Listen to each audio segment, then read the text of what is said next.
কিরে কিরে আপন, তোরা এখানে কি করছিস? এই ধরে ব্যাংকে আসছিলাম, একটা কাজ ছিল তো, তাই তো। তুই এইখানে কি জন্যে? আমরা তো আসছিলাম আসলে এখানে কিছু টাকা ডিপোজিট করতে। একটা নতুন ফ্যাক্টরি করব তো, 50 বিঘার মতো জমি কিনতে হবে। এই জন্য টাকা ডিপোজিট করতে আসছিলাম। কিন্তু তুই কাজে আসছিস, ভালো কথা। মা বোন ওরা এখানে কি করছে?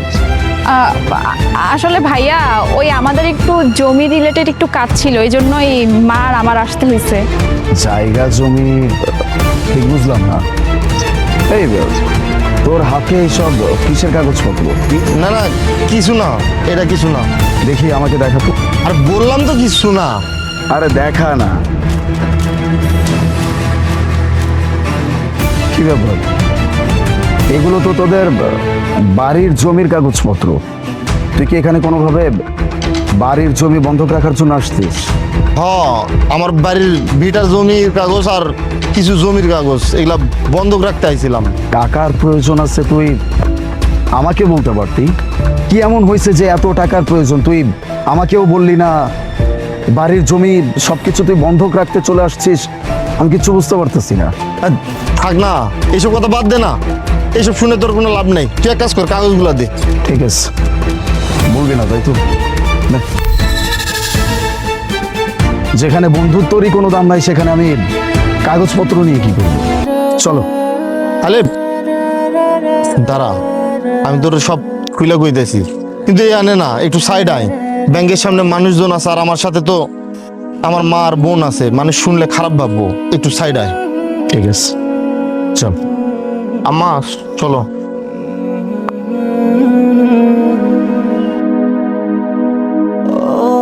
বলতো এখন কি হয়েছে? আলে তোরে আমি কইলাম না যে আমার কিছু টাকা প্রয়োজন। আসলে হয়েছে কি, আমার ছোট বোনের না বিয়ে ঠিক হয়েছে। তোর বিয়েতে তো অনেক খরচ পানি আছে, যে জন্য অনেকগুলো টাকা লাগবো। আমি না এই টাকা ধার নেওয়ার জন্য আমার যত পরিচিত লোক ছিল না, সবার কাছে গেছি, হাত পাচ্ছি, টাকা ধার চাইছি যে আমি শোধ করে দেবো। সবাই আমার বের করে দিছে, কেউ কেউ তো ঘাট ধাক্কা দিয়ে বের করে দিছে। না পারতে কি করবো? ভিটার যে জমি আছে, তারপরে যে আশেপাশে যেগুলো জায়গা জমি আছে না, এগুলোর কাগজপাতি নিয়ে না ব্যাংকে আইছিলাম, বন্ধক রাখা টাকা নেবো, নিয়ে আমার এই ছোট বোনটার বিয়া দেবো। আর ছোট বোনটার বিয়া না একটা ভালো জায়গায় ঠিক হয়েছে। তো ভালো জায়গায় বিয়ে দিতে গেলে তোর টাকা পয়সার ব্যাপার স্যাপার আছে। বোনটা সুখে থাক, তাতেই ভালো। এর লেগে আসলে ব্যাংকে আইছিলাম। আর এইগুলো কথা তো সবাই রে ওইভাবে বলা যায় না। তো এত মানুষের কাছে গেছিস, তুই আমার কাছে যেতে পারিস নি? হ্যাঁ, আমাকে একটাবার বলবি না তুই? আলিফ, তুই তো জানোস আমগরে যত বন্ধু বান্ধব আছে, তার মধ্যে সব থেকে বড় লোক হলো তুই। আমি তো এক কাছে গেছিলাম, এরা তো আমার ঘাট ধাক্কা দিয়ে বের করে দিছে। এই ভয় না আমি তোরে কর সাহসটা করে উঠতে পারি নাই। আমি ভাবছিলাম কি, তোর কাছে গেলে তুইও যদি আমার লগে খারাপ ব্যবহার করতি, এই জন্য আমি তোরে কই নাই আসলে।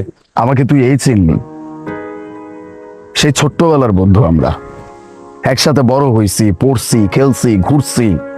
আর আজকে কিনা তোর মুখ থেকে আমার শুনতে হচ্ছে যে আমি অন্য সবার মতো তোর সাথে আচরণ করতাম। বাহ, এই চিনছিস আমাকে? সবকিছু ঠিক আছে বাজান, তুমি তো এখন বিয়ে করছো, তোমার সংসার হয়েছে। ধরো তোমার কাছে চাইলো, তুমি কিছু বললা না, কিন্তু বৌমা যদি কিছু কয়, সেজন্যই তো আমরা নিষেধ করছি। আন্টি, আপনি এইভাবে কেন বলছেন? আপনি আমাকে চেনেন না? সেই ছোট্টবেলা থেকে আপনাকে নিজের মা হিসেবে ভাবছি, আপনাকে এত ভালোবাসি, এত শ্রদ্ধা করি, আর আপনি আমাকে চেনেন না? আর বাকি রইলো আমার ওয়াইফের কথা। অনেক ভালো মানুষ, সিরিয়াসলি বলছি। আপনারা যদি আমাকেও না বলতেন, সোজা বাসায় গিয়ে যদি ওকে বলতেন যে আপনাদের কিছু টাকা লাগবে, ও দিয়ে দিত আপনাদেরকে। তুই কাজটা একদমই ঠিক করিস। আমাকে অ্যাটলিস্ট একবার জানাই দেবার তুই। যাই হোক, এক কাজ কর, আমি কিছু টাকা দিচ্ছি। আলিফ, একটু সাইড আসো তো, তোমার সাথে ইম্পর্টেন্ট কথা আছে। আরে আসো। কি ব্যাপার আলিফ? হ্যাঁ, ওদেরকে টাকাগুলো দেওয়ার কি দরকার? এখানে আমরা কেন আসছি? টাকাগুলো ডিপোজিট করার জন্য। জমি কিনবো বলে ওখানে একটা ফ্যাক্টরি দিব। আমাদের ফ্যাক্টরি থেকে ওদের টাকা দেওয়াটা ইম্পর্টেন্ট বেশি? মুনা, আপাতত জমি কিনে ফ্যাক্টরি দেওয়ার থেকে বেশি ইম্পর্টেন্ট হচ্ছে আমার বোনের বিয়ে। আমার বন্ধুর বোন মানে আমার নিজের বোন। বাহ, মানে ফ্যাক্টরি থেকে এখন ওরা বেশি ইম্পর্টেন্ট হয়ে গেল, ওদের টাকাটা দিতে হবে, তাই না? টাকাগুলো আমার, মুনা। বেশি কথা না বললেই খুশি হব। শোন, এখানে লাখখানিক টাকা আছে, আর বাকি আরো 9 লাখ টাকা আমি তোকে চেকে করে দিচ্ছি, তাই না? এতগুলা টাকা আরে বাবা রাখ, শুধু কথা বলে। কি কইতাছস তুই? মানে 9 লক্ষ টাকা, আবার এতগুলো টাকা, মানে এতগুলো টাকা তুই আমার দিতাছস বন্ধু? আমার জমি বেচলেও তো এতগুলো টাকা পাবো না। আমি এতগুলো টাকা আমি শোধ করবো কিভাবে তোর? আমি তোকে ফেরত দিতে বলছি, একটা বারও আমি এই কথা উচ্চারণ করছি? আরে ভাই, আমার নিজের বোনের বিয়ে, আমার ছোট বোন, আমি বড় ভাই, আমার একটা দায়িত্ব আছে না? আমি আমার দায়িত্ব পালন করছি। আমার বোনের বিয়ের জন্য এটা আমার নিজের তরফ থেকে সম্পূর্ণ টাকা ওর বিয়ের জন্য দিলাম, ঠিক আছে?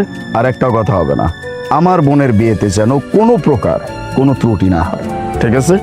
খালি কি কইতাছস তুই এগুলা? বাই দ্য ওয়ে, আমার বোনের বিয়ে কবে? ওর বিয়ে সামনে মাসের 3 তারিখে। 3 তারিখ? তাহলে তো খুব তাড়াতাড়ি। দেরি করিস না, কি কি কিনতে হবে সবকিছু কিনে ফেল। যদি কোনো টাকার আরো প্রয়োজন পড়ে আমাকে নিঃসংকোচে বলবি, ঠিক আছে? আমি কিন্তু বিয়েতে আসছি। তুই তো অবশ্যই আসবি বিয়েতে, আর তুই যতক্ষণ পর্যন্ত আমার বোনের বিয়েতে আসবি না ততক্ষণ পর্যন্ত আমি বিয়ের কোনো প্রোগ্রামই শুরু করবো না। আমি তোর কয়ে দিলাম। আর আলে তুই আমারে পারলে মাফ করে দিস রে বন্ধু। মানে তোর আর আমার বন্ধুত্বর মাঝে কোনো সন্দেহ রাখা বা কোনো কিছু রাখা ঠিক ছিল না। আমার সমস্যা হইলে আমার ডিরেক্ট তোরে বলা উচিত ছিল, এটা আমি বলি নাই। ঠিক আছে। ঠিক আছে, চলো মা।